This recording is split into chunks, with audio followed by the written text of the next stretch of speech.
রাজনৈতিক দলগুলোর কাছে অনেক নতুন কিছু প্রত্যাশা করেছিলাম, কিন্তু আমরা দেখলাম ঋণ খেলাপিদের নমিনেশন দিতে 1700 কোটি টাকা, 600 কোটি টাকা, 40 কোটি টাকা ঋণ খেলাপি। এই ঋণ খেলাপিদেরকে সংসদে পাঠিয়ে আসলে তারা জনগণকে কি বার্তা দিতে চায় সেটা আমাদের বোধগম্য নয়।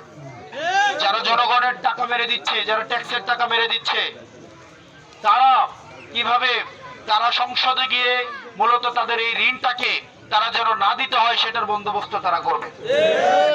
এই 1700 কোটি টাকা ঋণ খেলাপি আছে বাংলাদেশে, তাদেরকে আবার মনোনয়ন দেওয়া হয়েছে।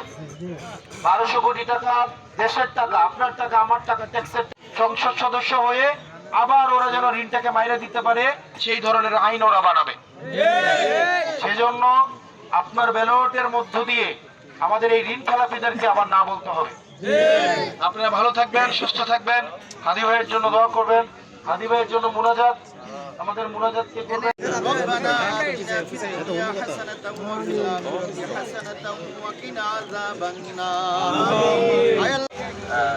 শহীদ ওসমান হাদি ভাইকে আমরা তার আল্লাহ যেন তাকে বেহেশত নসিব। এই পর্যায়ে সংক্ষেপে বক্তব্য নিয়ে আসছেন আমাদের দক্ষিণ পাড়ার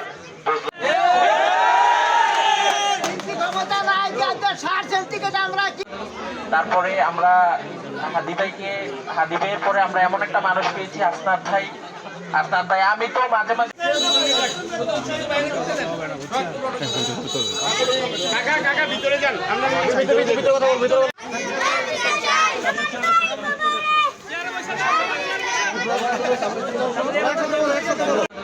তারপরে আমরা হাদি ভাইয়ের পরে আমরা এমন একটা মানুষ পেয়েছি আসনাদ ভাই।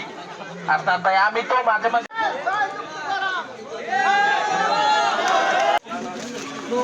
মিছিল হবে না, মিছিল হবে না।